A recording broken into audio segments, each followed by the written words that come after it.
Book 5. The Discovery. Chapter 2. A lurid light breaks in upon a darkened understanding. Clem's grief became mitigated by wearing itself out. His strength returned, and a month after the visit of Thomason he might have been seen walking about the garden.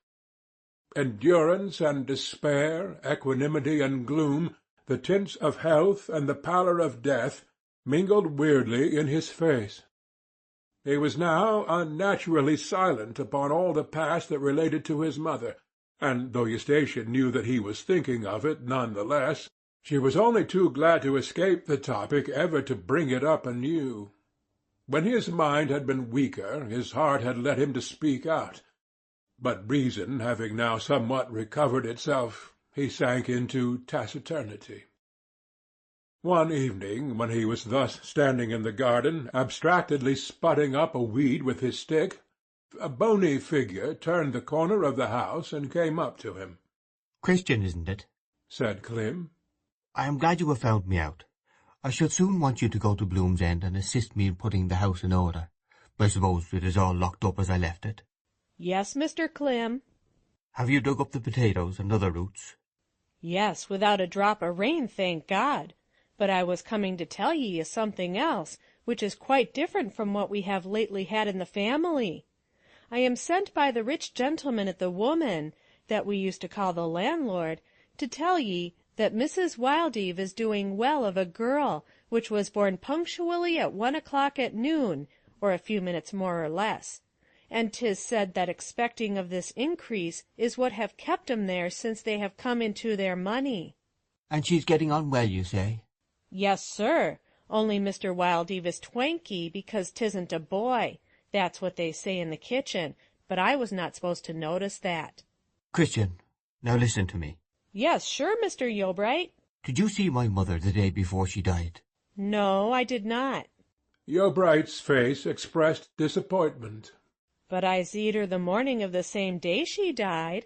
Clem's look lighted up. "That's nearer still to my meaning," he said. "Yes, I know 'twas the same day, for she said, 'I be going to see him, Christian, so I shall not want any vegetables brought in for dinner.'"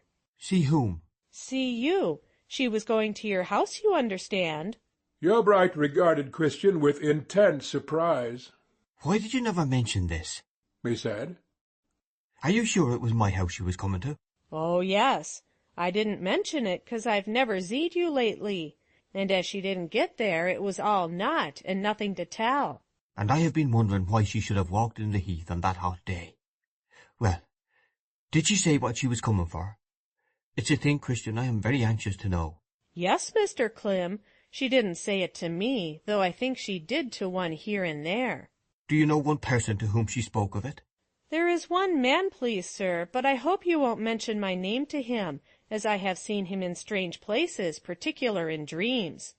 One night last summer he glared at me like famine and sword, and it made me feel so low that I didn't comb out my few hairs for 2 days.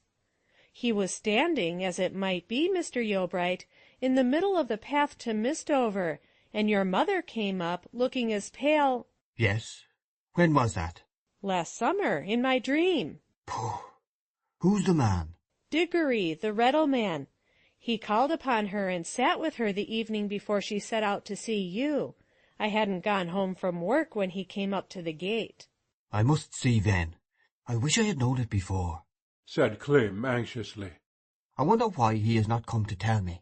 "He went out of Egdon Heath the next day, so would not be likely to know you wanted him." "Christian," said Clem, "you must go and find Ven. I am otherwise engaged, or I would go myself. Find him at once and tell him I want to speak to him." "I'm a good hand at hunting up folk by day," said Christian, looking dubiously round at the declining light. "but as to night time, never is such a bad hand as I, Mr. Yeobright." "Search the heath when you will, so that you bring him soon. Bring him tomorrow if you can." Christian then departed. The morrow came, but no Ven. In the evening Christian arrived, looking very weary. He had been searching all day, and had heard nothing of the Reddleman. Inquire as much as you can tomorrow without neglecting your work," said Yeobright. "Don't come again till you have found him." The next day Yeobright set out for the old house at Bloom's End, which, with the garden, was now his own.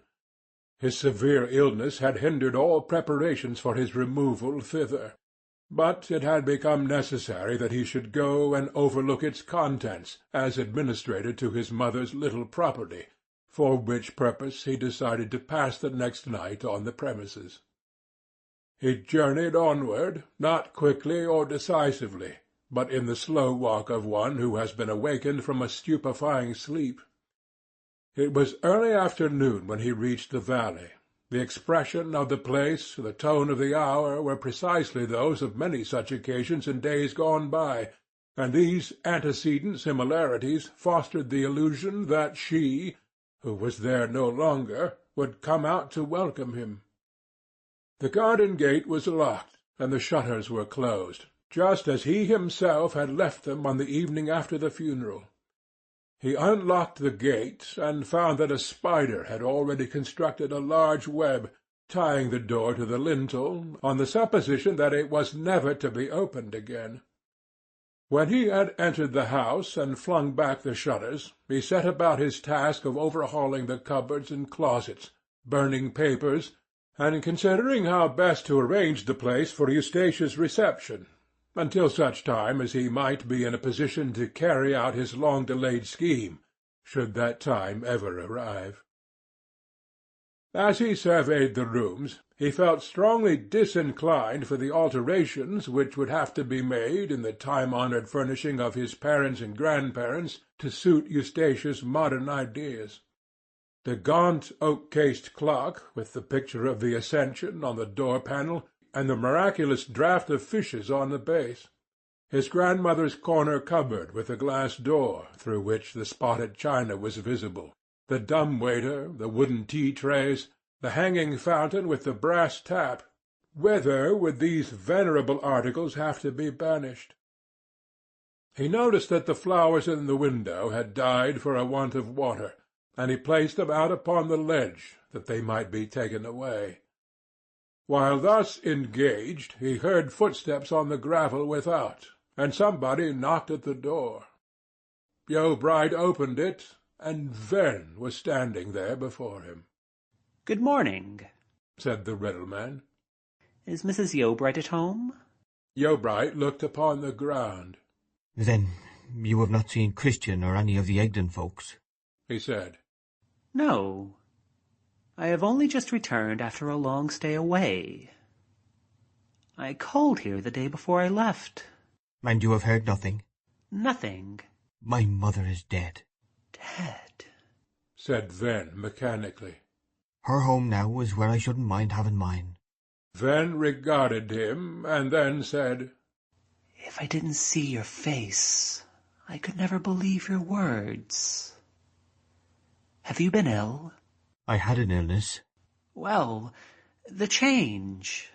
When I parted from her a month ago, everything seemed to say that she was going to begin a new life."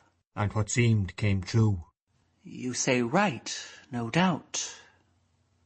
Trouble has taught you a deeper vein of talk than mine. All I meant was regarding her life here. She has died too soon." "Perhaps through my living too long. I have had a bitter experience on that score this last month, Diggory. But come in, I have been wanting to see you."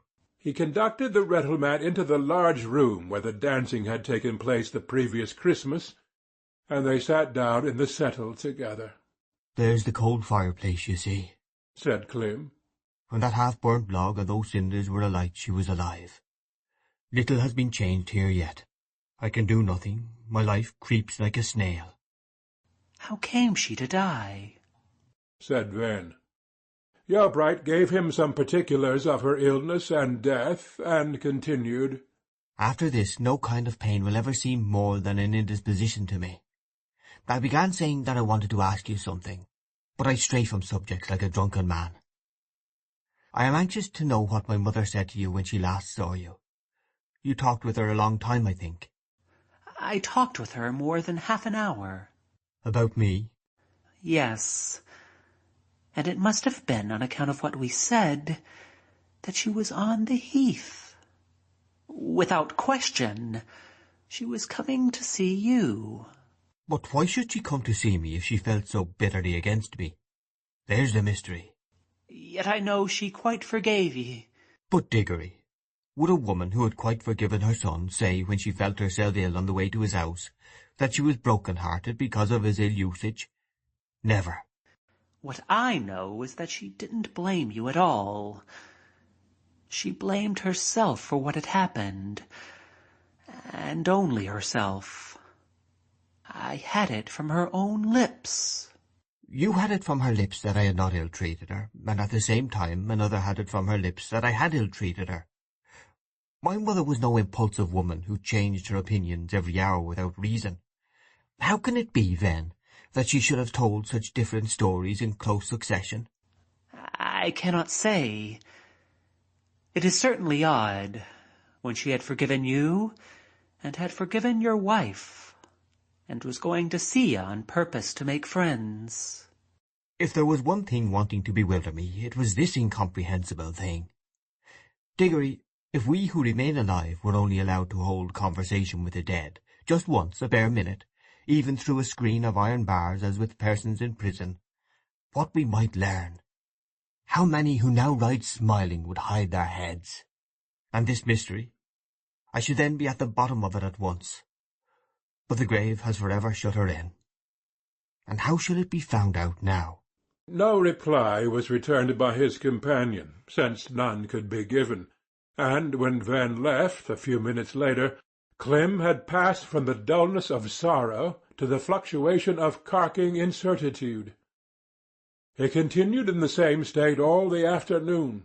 A bed was made for him in the same house by a neighbour, that he might not have to return again the next day, and when he retired to rest in the deserted place, it was only to remain awake hour after hour, thinking the same thoughts. How to discover a solution to this riddle of death seemed a query of more importance than highest problems of the living. There was housed in his memory a vivid picture of the face of a little boy as he entered the hovel where Clem's mother lay. The round eyes, eager gaze, the piping voice which enunciated the words, had operated like stilettos on his brain. A visit to the boy suggested itself as a means of gleaning new particulars, though it might be unproductive. To probe a child's mind after the lapse of 6 weeks, not for facts which the child had seen and understood, but to get at those which were in their nature beyond him, did not promise much. Yet, when every obvious channel is blocked, we grope towards the small and obscure. There was nothing else left to do. After that he would allow the enigma to drop into the abyss of undiscoverable things. It was about daybreak when he had reached this decision, and he at once arose. He locked up the house, and went out into the green patch which merged in heather further on. In front of the white garden palings the path branched into 3 like a broad arrow. The road to the right led to the quiet woman and its neighbourhood. The middle track led to Mistover Knapp. The left-hand track led over the hill to another part of Mistover, where the child lived. On inclining into the latter path, Yeobright felt a creeping chilliness, familiar enough to most people, and probably caused by the unsunned morning air. In after days he thought of it as a thing of singular significance. When Yeobright reached the cottage of Susan Nonsuch, the mother of the boy he sought, he found that the inmates were not yet astir. But in upland hamlets the transition from a bed to a broad is surprisingly swift and easy. There no dense partition of yawns and toilets divides humanity by night from humanity by day. Yeobright tapped at the upper window-sill, which he could reach with his walking-stick, and in 3 or 4 minutes the woman came down. It was not till this moment that Clem recollected her to be the person who had behaved so barbarously to Eustacia. It partly explained the insuavity with which the woman greeted him. Moreover, the boy had been ailing again, and Susan now, as ever since the night when he had been pressed into Eustatia's service at the bonfire, attributed his indispositions to Eustatia's influence as a witch. It was one of those sentiments which lurk like moles underneath the visible surface of manners, and may have been kept alive by Eustatia's entreaty to the captain, at the time that he had intended to prosecute Susan for the pricking in church, to let the matter drop, which he accordingly had done. Yeobright overcame his repugnance, for Susan had at least borne his mother no ill will. He asked kindly for the boy, but her manner did not improve. "I wish to see him," continued Yeobright with some hesitation. "to ask him if he remembers anything more of his walk with my mother than what he has previously told." She regarded him in a peculiar and criticizing manner. To anybody but a half-blind man it would have said, "You want another of the knocks which have already laid you so low." She called the boy downstairs, asked Clem to sit down on a stool, and continued. "Now, Johnny, tell Mr. Yeobright anything you can call to mind." "You have not forgotten how you walked with the poor lady on that hot day?" said Clem. "No," said the boy. "And what she said to you?" The boy repeated the exact words he had used on entering the hut. Yeobright rested his elbow on the table and shaded his face with his hand, and the mother looked as if she wondered how a man could want more of what had stung him so deeply. "She was going to Alderworth when you first met her?" "No, she was coming away." "That can't be." "Yes, she walked along with me. I was coming away too." "Then where did you first see her?" "At your house." "Attend and speak the truth," said Clem sternly. "Yes, sir. At your house was where I seed her first." Clem started up, and Susan smiled in an expectant way which did not embellish her face. It seemed to mean, "Something sinister is coming." "What did she do at my house?" "She went and sat under the trees at the Devil's Bellows." "Good God! This is all news to me." "You never told me this before," said Susan. "No, mother, because I didn't like to tell ye I had been so far. I was picking black hearts and went further than I meant." "What did she do then?" said Yeobright. "Looked at a man who came up and went into your house." "That was myself, a furze cutter with brambles in his hand." "No, 'twas not you. 'Twas a gentleman. You had gone in afore." "Who was he?" "I don't know." "Now tell me what happened next." "The poor lady went and knocked at your door, and the lady with black hair looked out of the side window at her." The boy's mother turned to Clem and said, "This is something you didn't expect." Yeobright took no more notice of her than if he had been of stone. "Go on, go on," he said hoarsely to the boy. "And when she saw the young lady look out of the window, the old lady knocked again.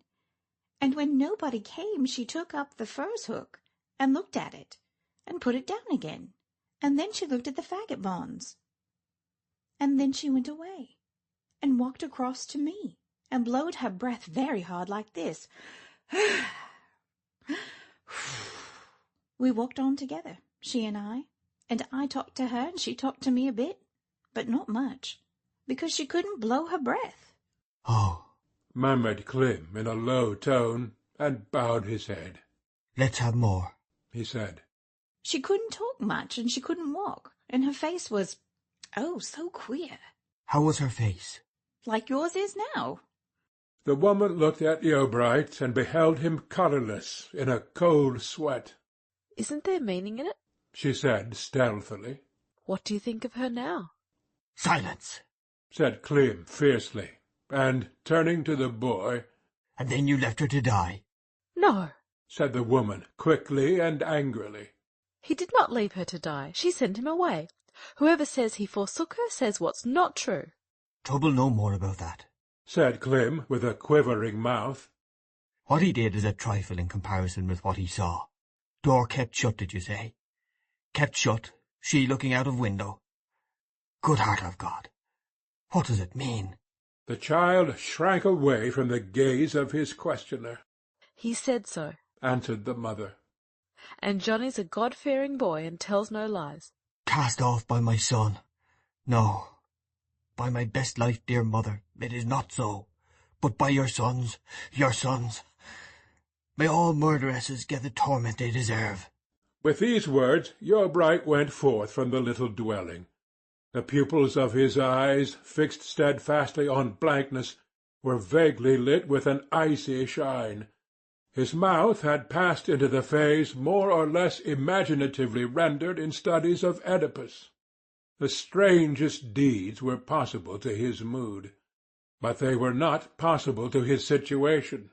Instead of there being before him the pale face of Eustacia and a masculine shape unknown, there was only the imperturbable countenance of the heath, which, having defiled the cataclysmal onsets of centuries, reduced to insignificance by its seamed and antique features the wildest turmoil of a single man. End of Book 5, Chapter 2.